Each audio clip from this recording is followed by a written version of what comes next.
¿Qué tal? ¿Cómo están? Sean todos bienvenidos a un episodio más de Charla VIP. Como cada sábado, hoy me encuentro con un invitado súper especial acá en la sala, Henry Chacón. Un aplauso, por favor. Bienvenido. Gracias por estar acá en la sala de Charla VIP. Y antes de iniciar, pues tenemos como una tradición para todos los invitados, que tenemos pues algo que no sé si realmente lo disfrutas o no, pero es un café y pues obviamente el respectivo vaso ahí para disfrutar, ¿verdad? Muy amable. Bueno, Henry, gracias por estar acá y vamos a hablar un poco porque pues eres alguien bastante conocido acá en el país, donde pues has participado pues en proyectos sumamente importantes, ¿verdad? Pero me gustaría iniciar preguntándote si desde pequeño, ¿cómo fue que si desde pequeño te llamó mucho la atención lo que era la música, o si realmente, porque pues creo yo que cuando uno es pequeño uno dice, bueno, me gusta la música, pero no saben qué es un DJ o que solo es de estar en radio y todo eso. ¿Cómo fue? Bueno, fíjate que sí, desde pequeño me llamó mucho la atención. Mi papá tenía muchos discos de vinil y bueno, casi todos los días ponía música, entonces eso me llamaba a mí la atención. Antes había unas radiolas, no sé si Sí, tuviste la oportunidad de conocerlas, y yo me paraba de puntitas de chiquito a ver girar el disco hasta que terminara de girar, y siempre decía, papá, dale vuelta, ya terminó. Así que siempre me gustó la música. Desde chiquito me gustó mucho el rock.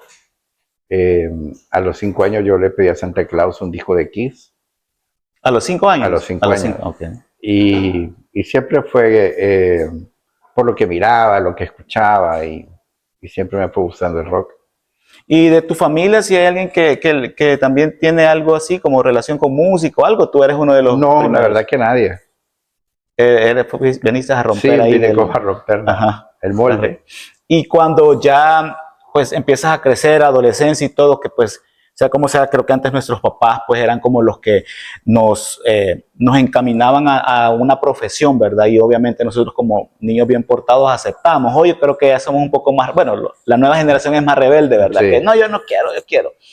Te decían algo que decidieron ellos por ti que podías tú estudiar, o cómo fue eso? No, fíjate que la verdad que a mí, bueno, como a mí me gusta el rock bastante, me gusta el rock, yo escuchaba un programa en la ABC que se llamaba 60 Minutos de Rock, todos los domingos. Pero yo estaba como más adelantado con la música de lo que se programaba en el programa. Entonces, un domingo llamé y me ofrecía prestarles yo mi música para que estuvieran como más actualizados y con todo eso. Entonces ellos aceptaron, me reuní con ellos, y así fue que empecé yo, tal vez mi primer contacto con radio fue que yo les prestaba la música rock a ellos. Y yo creo que antes había creo que antes era más fácil, creo yo, ¿verdad? El poder incorporarse en una radio o en una televisora, porque creo que no había tanto, pues, como ahora, que muchas personas quieren hacerlo, está más reducido el medio. Obviamente las redes sociales, pues, mucha gente de ahí se ha vuelto famosa. Cuando ya te dicen algo más serio para estar en la radio o algo así, ¿cómo fue ese? Bueno, después de eso, realmente decidí que en vez de prestarles la música, se las iba a vender. Entonces empecé a vender los discos de rock a la radio, debido a que ellos se dieron cuenta de que como yo estaba como bien actualizado con la música, me preguntaron si podía empezar a venderles música para la programación normal de la radio. Entonces dije que sí. Entonces generalmente yo les recomendaba todo lo que estaba saliendo, estaba de moda, y pasé como 2 o 3 años vendiéndoles música de la programación, cuando ellos me preguntaron si yo quería ser parte del staff porque sabía bastante de música. Entonces ahí les dije que sí, pero realmente yo nunca me propuse de que iba a entrar a la radio o que iba a ser un DJ, ¿no? O sea, se dio por la relación comercial que yo empecé a tener con ellos. ¿Y cómo se llamaba el primer programa que tuviste ahí? ¿En la radio? ¿En la radio con ellos? No, en la radio empecé, bueno, aprendí a ocupar el equipo y todo, y el turno que me dieron fue el de la noche, o el de la madrugada de los fines de semana. ¿verdad? Entonces yo cerraba la radio y abría la radio a las 5 de la mañana. Y sabemos que, pues una cosa es que uno lo escucha en su casa, la música y todo, pero cuando ya empezabas a recibir llamadas o saber que hay más personas que también tienen esa misma conexión bueno, que tenían la conexión con el rock, ¿cómo fue esa sensación que sentiste? Porque ya no eras el único, pues. Fíjate que, bueno, una cosa bien peculiar que yo tuve es que yo nunca locuté en los turnos. O sea, yo no locutaba. A mí como me encantaba más programar y poner música, yo siempre estuve como atrás, digamos, del programa de rock. Y aparte, pues que en mis turnos llegaba nada más a programar y poner música. Después de 3 años tuve el turno del mediodía, que era como digamos un turno más tranquilo, que no necesitaba mucha locución, pero sí estuve muchos años en ese turno del mediodía y programando y todo.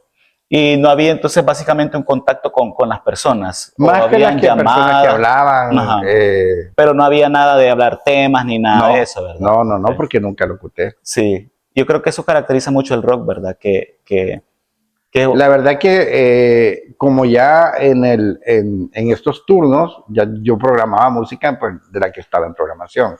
Se programaba de todo. Esos eran los turnos que se tenían en la radio.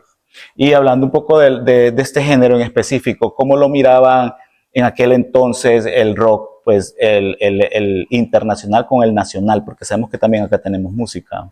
Sí, bueno, mira, se miraba normal. La verdad que hay bastante auge y es un nicho muy grande de rock aquí en el país. Obviamente, pues siempre hubo como más variedad internacional que nacional. Nacional siempre fue bien poco y a nivel de radiodifusión pues no tomó mucho auge la música nacional, pero sí todos los grupos internacionales de rock, de heavy metal, de todo eso sí se programaban tanto en el programa y dependiendo a veces si se lanzaba algún sencillo o algo de uno de sus grupos que tal vez podía caber en la programación, ya se programaban. Y hablando acerca de los conciertos, ¿tuviste la oportunidad de estar en algunos de artistas que hayan venido o todavía como que no era mucho ese que se va a llenar o algo? Porque pues obviamente sabemos de que ahora pues seguían más a qué tan populares son o algo así. De repente sí yo he escuchado que viene un grupo y todo, y sí de repente veo ahí la fila de personas ahí, pero creo que no es tan popular o no le dan tanta publicidad, sino que es más interno, creo yo, no sé. O sea, anteriormente, en la época de la radio, sí venían grupos, sí vino uno creo que fue 97 o 98, que fue de Flepper, que fue un grupo, la gente aquí se alborotó bastante porque era un grupo conocido internacional y que fue en el Gimnasio Nacional. Y sí se llenó, o sea, sí estuvo bien, pero eran bien pocos los grupos que venían bueno, ahora actualmente no es mucha la cantidad de grupos de rock anglo que puedan venir al país. Pero cuando vienen, sí, creo que tienen bastante apoyo, ¿verdad? Depende De del personas. grupo, eso depende de qué tanto éxito haya tenido. Okay. Y ya luego, después que pues hablamos del proyecto de Chivísimo como DJ Oz, ¿cómo nace ese nombre? ¿Cómo nace ese nombre? ¿Por qué? Fíjate que, bueno, como yo vendía la música en la radio, entonces ciertas discotecas también me empezaron a buscar para que les vendiera música. Generalmente toda la música que yo traía a vender era música europea. Eh, Era muy poco la música gringa que yo traía, era más que todo música europea. Y el Eurodance y lo que es la música bailable en Europa siempre ha sido muy fuerte, que es lo que yo traté de introducir aquí con la venta de los discos, ya sea en la radio o en la discoteca. Entonces, eso me hizo que ampliara como el mercado, digamos, y casi todas las discotecas del país me compraban música a mí. Y entonces eso como una cosa me llevó a la otra. Yo aprendí a mezclar en Marios, que es una discoteca muy popular aquí en San Salvador. pero mezclaba porque cuando yo traía la música, yo tocaba esa noche como para mostrar la música nueva que estaba pegando y así pues mostrarla, ¿verdad? Tanto obviamente a los DJs que estaban en la discoteca, como a la gente que reaccionaba a ver cómo iban a bailar. Entonces, eso lo hice desde el 94 hasta el 2000. Y en el 2000, en los 2000, hubo una discoteca que se llamó Elements. Ellos me encargaron la música, se las traje y me pidieron que yo tocara el DJ de elaboración porque también traían un DJ de Miami. Y ahí fue donde me preguntaron cómo me ponían en el flyer. Y de la nada se me ocurrió DJ. O sea, no es algo que yo lo pensé o lo trabajé o fue un concepto, sino que fue una pregunta y creo que ni 30 segundos me tardé en contestarla y les dije que era DJ Oz. Henry, y hablando acerca, bueno, comentas también de que tú fuiste pues el pionero de que tiró o empezó a promover la música electrónica aquí en el país. Cuando la escuchaste, porque la escuchabas en el extranjero, ¿sí creías que sí tenía bastante potencial para que la gente, pues hoy sabemos que la música electrónica Sí, la verdad que sí, era algo nuevo prácticamente. Aquí nunca se había oído nada de eso. Entonces, bueno, a mí me gustaba ir a las discotecas en lo que eran Estados Unidos y Europa y me daba cuenta cómo la gente reaccionaba con ese tipo de música. Entonces yo siempre decía, en Salvador tiene que vivirse esto, o sea, se tiene que dar esto. Entonces yo empecé a traer la música electrónica, igual se la vendía a ciertas radios y discotecas. Al principio no, como que no todo el mundo le hizo clic porque la música electrónica al principio no cantaban, solo era como instrumental, eran sonidos, etcétera. Entonces yo empecé a traer mucho el trance, que es lo que era más popular en Europa, y lo empecé a programar en la radio y así fue como que empezó la gente a ambientarse, a gustarle y a familiarizarse realmente con el género. y cuando ya empezaste a introducir todo ese tipo de música, este género pues diferente, quizás aquí en el país, ¿cuál era el apogeo aquí?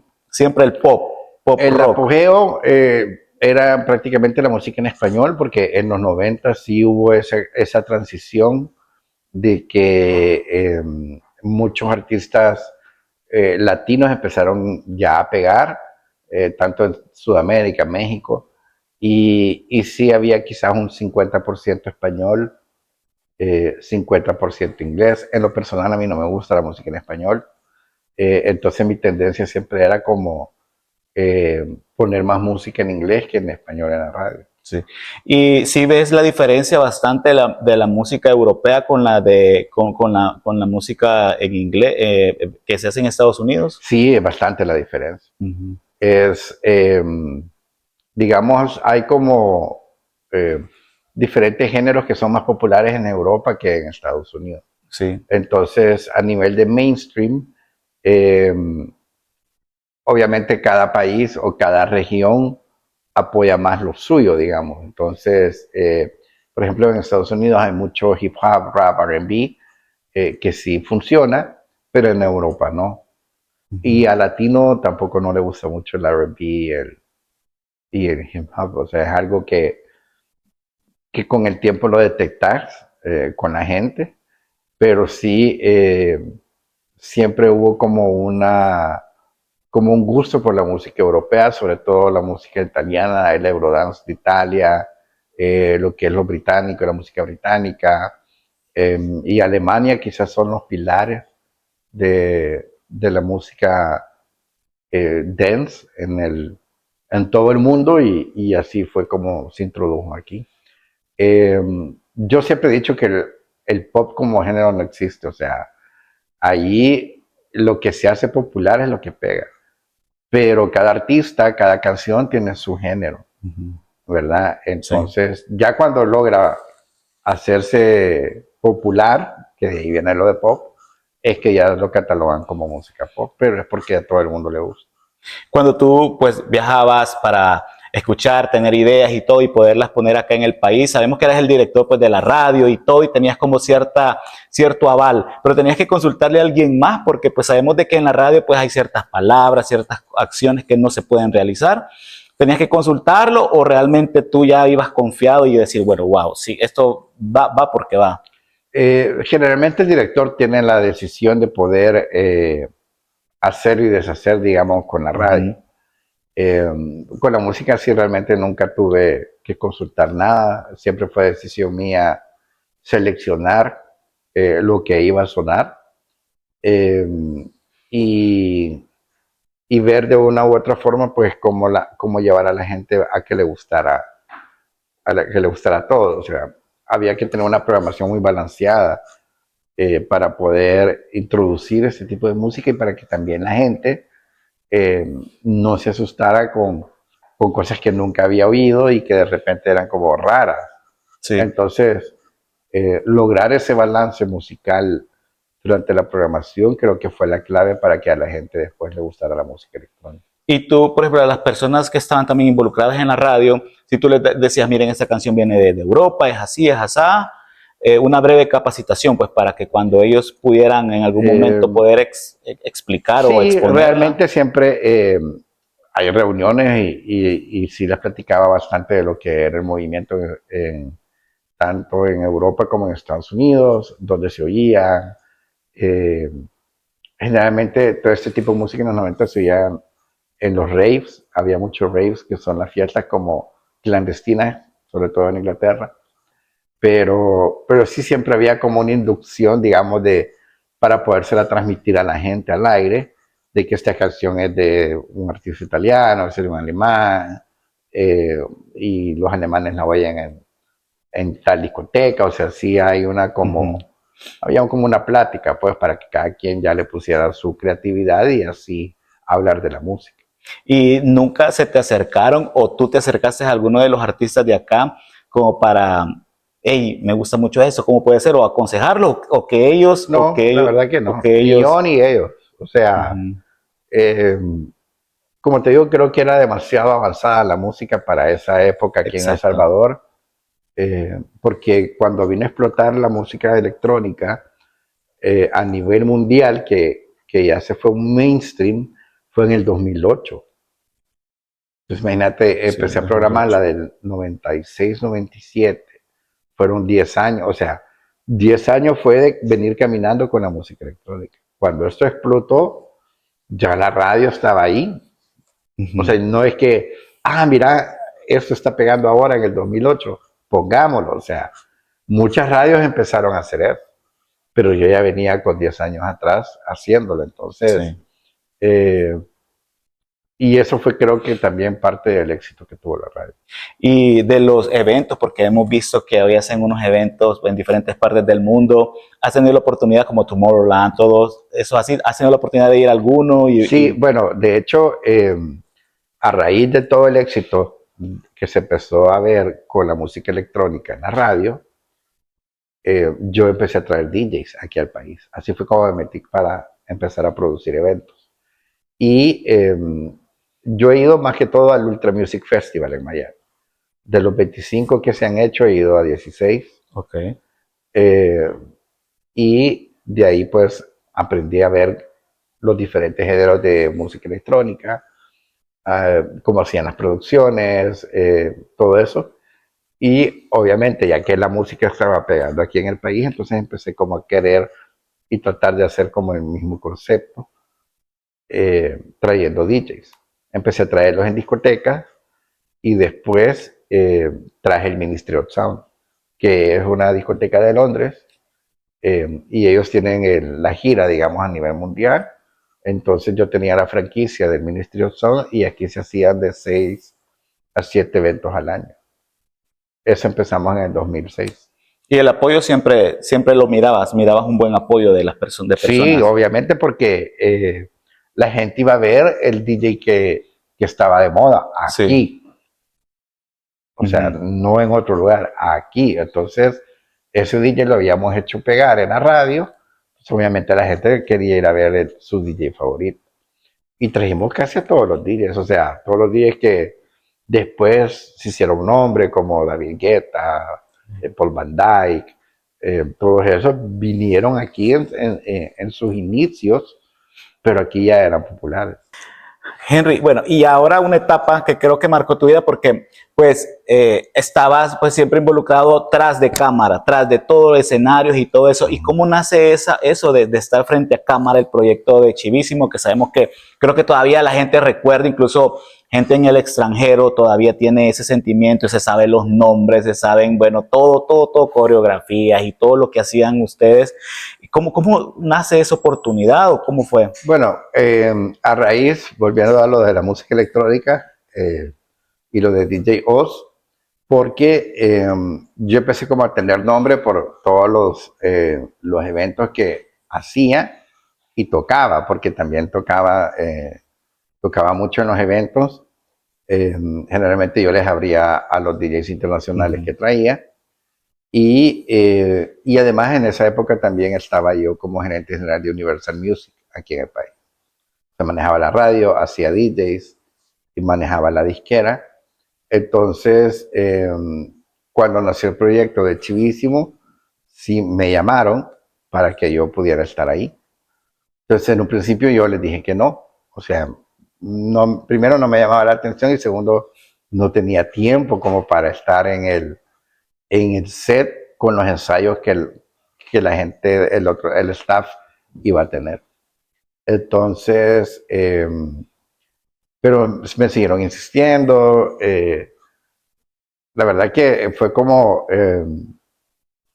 bien difícil tomar la decisión de ir precisamente por todo lo que estaba haciendo yo en ese momento. Y también, y se me unió que ya los eventos de música electrónica, yo ya me había asociado con la empresa más grande aquí de hacer shows, y fue que cuando salió la empresa de Startic. Pero al final yo puse mis condiciones realmente para poder entrar al programa, sobre todo era como lo del tiempo. Y también puse, una de las condiciones era que yo no iba a poner reggaetón, ¿verdad? Que yo solo era un DJ de música electrónica y que podía estar poniendo música electrónica, pero si tenían que bailar reggaetón u otro género, que lo pusieran del máster, pero yo no lo iba a poner. Ah, ok. Entonces me lo aceptaron y así fue como entré a Chivis. No, y aparte de que el hecho de trabajar, y bueno, me imagino que la mayoría de eventos pues son de noche, o sea, tu vida social, aparte que pues es viernes y sábado, creo yo, los días más en cuestión de música, y estar de lunes a viernes, o sea, ¿dónde estaba el tiempo? ¿Dónde estaba la vida social? ¿Dónde estaba todo eso también? Sí, realmente era como te digo, los eventos, a veces ni te queda tiempo de sociabilizar con la gente, o sea, la gente cree que son fiestas que haces vos y ahí andas en la fiesta. Lo que tiene un montón de amigos. En la fiesta, ajá, pero sí yo me enfoqué mucho en mis negocios y en lo que estaba haciendo porque sí me gusta, a mí me apasiona mucho la música. Entonces, créeme que la parte social en esas fechas no la extrañé ni me hizo falta ni nada de eso porque estaba muy enfocado en ese tipo de cosas. Hacía muchas cosas, tenía como 4 o 5 trabajos, entonces todo relacionado con la música. Y eso es bueno porque pues prácticamente toda tu vida has hecho lo que te gusta, pues la música. Realmente sí. Y de ahí cuando, pues obviamente insistieron para que pudieras tú estar, sabemos que cuando una cosa es hacer, trabajar uno solo, pero cuando ya uno dice, esos son tus compañeros, pues realmente uno, no sé si los conocías, si habías tenido alguna relación con ellos. No, la verdad que ahí los conocí. Fue muy buen grupo, la verdad, todas eran súper buena onda. Después se incorporó H. Bahía, cambiaron, siempre hubo cambio de los miembros que empezaron, los originales en Chivísimo, y terminó con otros, o sea, no, siempre hubo ¿Tú siempre seguiste? Yo siempre seguí como cosa rara, sí, porque era el que yo me incorporé al final, digamos, del proyecto, y fue el que empezó y el que terminó, o sea, siempre estuvimos ahí. Hicimos muchas cosas porque parte de a veces traje yo artistas de música electrónica que cantaban y los presentábamos ahí en Chivís. Tuvimos la oportunidad como de aprovechar, digamos, ese espacio y de que aparte que la radio sonara su música, pues también obviamente era muy bueno con el alcance que tiene la televisión poderlos presentar en la televisión. Y ningún programa de El Salvador ha tenido artistas internacionales en inglés, digamos, que salgan en la televisión. Y entonces eso lo aprovechamos con el movimiento de la música electrónica y funcionó súper bien. Y aparte de que, pues, como te mencionaba antes, de que el programa, pues, era quien no lo conocía, pues, o sea, era una hora donde todos ya habían salido de trabajar o de estudiar y todo el mundo los conocía. Y pues sí tenía, bueno, como te digo, mucha gente lo recuerda todavía, mucha gente Sí, sí, recuerda sí. los nombres o los presentadores originales.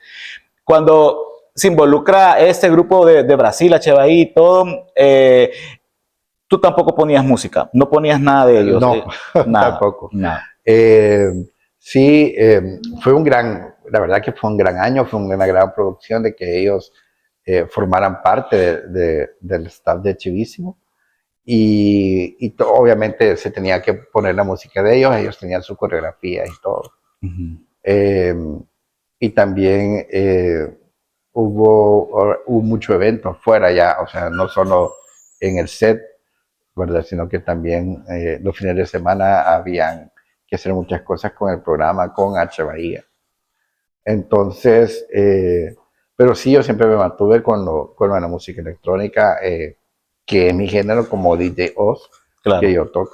Mira, y o sea, bueno, Chivísimo era como pues, o sea, ahí yo creo que todos se involucraban. De repente yo ahí miraba algunas cosas que tú hacías fuera de DJ, algo que tú recuerdes, algún programa que tú hayas dicho, wow, esto fue especial de esto, porque siempre, pues todos, o sea, tú eres parte también, o sea. Sí, mira, me gustó mucho cuando filmábamos fuera de set, que quizás los de las vacaciones, en vacaciones de Semana Santa, digamos, que íbamos a lugares específicos en la Costa del Sol o en las playas de Sonsonate. Eso sí me llamaba la atención porque era algo diferente. Pero sí te digo, disfruté todos los programas.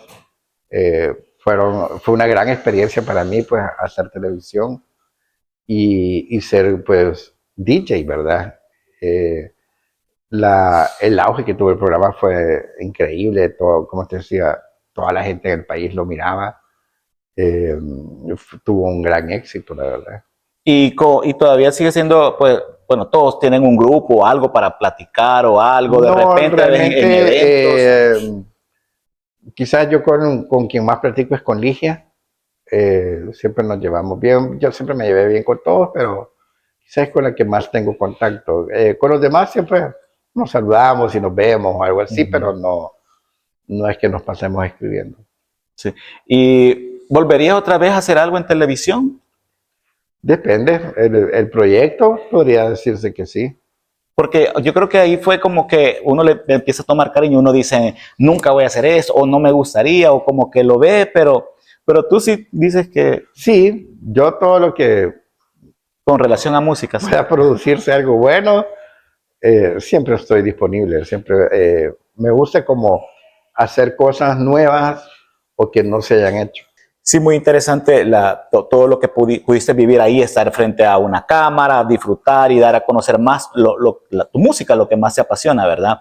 Mira, y ¿cómo tú ves ahora ya en las nuevas generaciones? Porque han cambiado tanto, vemos que hay artistas que no son, bueno, cantantes que no son cantantes, que pues tú sabes que con la inteligencia artificial o con unos arreglitos o sea, son un boom, ¿verdad? No quiero decir nombres para no entrar en detalles, ¿verdad? Pero tú con tu ojo crítico, perdón, con tu oído crítico, ¿cómo haces? ¿Cómo ves la música? Mira, hoy la música es más desechable que antes, porque hay más música. Entonces, y si te fijas, hoy las canciones duran menos de 3 minutos, porque la gente lo desecha rápido. Entonces, depende mucho de las regiones y del país donde se programe o se promocione la música, es así como van a funcionar los artistas. En el caso aquí, las radios, son pocas las radios que están, digamos, programando música juvenil o para jóvenes. Y eso influye mucho a nivel de darse a conocer, digamos, los artistas. Porque es cierto, todo está en el streaming, pero no todo el mundo conoce lo que está en el streaming. Yo te puedo decir el nombre de un artista y me decís no lo conozco. Pero ahí está en internet, pero si no lo conoces, ¿cómo lo vas a oír? O sea, hay alguien que te tiene que decir, aquí Exacto. está.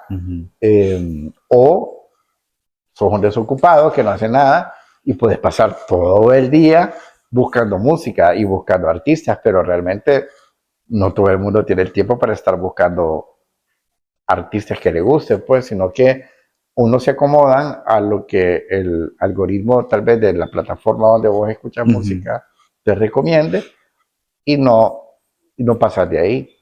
Entonces, para mí es bien importante que las radios como medio de comunicación deberían de programar y hacer éxitos de tantos grupos y tantos artistas que hay ahora en día. Porque música buena hay. El problema es que no la suenan. Sí. Si no la suenan es porque no la conocen. No se conoce, sí. ¿Y el proyecto de Star Ticket cómo nace? El proyecto de Star Ticket nace a raíz de que yo empecé a traer los DJs a dar shows en las discotecas y todo eso, y ahí nace la idea de poder hacer como más formal la empresa de entretenimiento, de traer DJs, y así se forma Star Ticket. En un inicio solo traía DJs, hace quizás 10, no, unos 15 años, solo trayendo DJs. Y después de la pandemia, ya empecé a traer otros artistas, ya no solo eran DJs. Entonces, el último artista que trajimos como Star Ticket fue Guns N' Roses. Oh, sí, sí, sí, sí. ¿Verdad? Que fue una locura. ¿Primera vez había en el país o no? Era la segunda vez La que segunda venía vez. Guns N' Roses. Pero como Star Ticket era la primera vez. No. Y sabemos que cómo es el protocolo para realmente traer a un artista. Primero, después de, o sea, aparte de la negociación económica, ¿verdad? Bueno, lo primero que tenés que ver uno como promotor de conciertos, uno decide qué traer. Entonces, digamos que la responsabilidad del éxito del negocio es de uno, ¿verdad? Es un negocio muy riesgoso porque como te puede ir bien, te puede ir mal. Y sí, yo siento que tenés que saber mucho del mercado de tu país y de lo que la gente le puede gustar como para poder traer a alguien. Y de ahí pues lo manejas con las agencias de los artistas. Que Ahí ellos empezás como ya la negociación, de qué fechas están disponibles, y ya empezás a negociar todo. sí coincide con una que Con es, la gira que ellos están haciendo. Es bien difícil traer a alguien solo porque yo quiero traer a este y no tiene gira, es bien difícil. es bien difícil. Y aparte de las exigencias que piden, como que son, como por ejemplo, creo que Mira, cada, cada quien tiene su exigencia extravagante, digamos, y hay otros que no, que piden cosas normales. Hoy es la última vez que vino Guns N' Roses, no, o sea, no hubo nada de, así que vos digas, puchica, esto de dónde me lo saco, ¿no? Eh, y, y de ahí con los DJs tampoco, una vez sí con Dimitri Vegas y la Mike pidieron todo lo que pidieron de bebida, de catering, eran como 8,000 o 10,000 dólares salía. Es todo lo que estaba, era como que ibas a darle de beber a 100 personas, digamos, pero eh, ellos manejan diferentes riders que son los requerimientos que te mandas, digamos, para realizar el show. Y ellos habían mandado como el rider de Tomorrowland, digamos, porque ellos son los DJs residentes de Tomorrowland.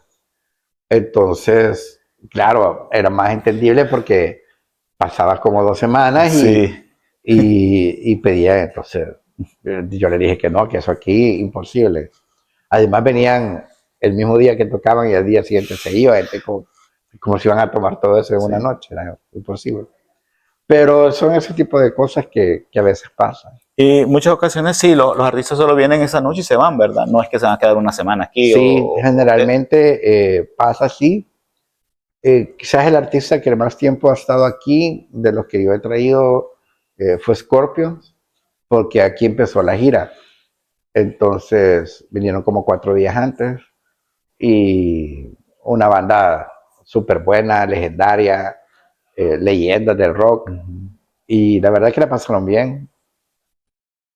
Así que es bien poco, sí. ¿verdad? Steve Aoki, la última vez que lo trajimos, pidió unas cartas de Pokémon que colección y todo eso, y realmente las cartas que había pedido aquí no habían. Entonces, al final me dijeron, mira, ellos la va a comprar él, pero se la pagas tú, porque estaba en el rider, ¿verdad? Ah, ok. Entonces, así hicimos. La compró él, se la pagué. La encontraron, pero la La encontró él, ¿verdad? Entonces, incluso la trajo, yo recuerdo que la trajo. Y ahí en el camino no se puso a abrirlas y todo. Henry, ¿y las redes sociales? ¿Cómo te llevas tú con las redes sociales? ¿Eres ahí de los que está bien? No, yo soy normal, generalmente yo manejo más Instagram, un poco de Facebook y sí TikTok lo veo bastante, más no lo uso mucho como mi cuenta, pero, pero tal vez la que más ocupo sí es Instagram. Instagram, ok. Ajá. Henry, ya para finalizar me gustaría que le dieras un consejo a las personas que nos ven, porque pues tú tienes, bueno, muchas cosas en un solo cuerpo, ¿verdad? Que pues obviamente eres empresario, también eres apasionado de la música y pues has estado en medio de comunicación, pues tanto de radio, televisión, y me gustaría que le dieras un consejo a las personas que realmente quieren dedicarse a eso o que pues se pueden inspirar, ¿verdad? Por tu Sí, trabajo, bueno, lo que tú has hecho. como consejo, estudien mucho lo que les gusta hacer. En lo personal, yo me devoraba libros de música, de artistas, enciclopedias, las revistas de música, todo eso. Es bien importante que sepan porque de que investiguen, o sea, hoy con la inteligencia artificial, sí es cierto, ahí está, pero no todo lo que se le pregunta y contesta es verdad.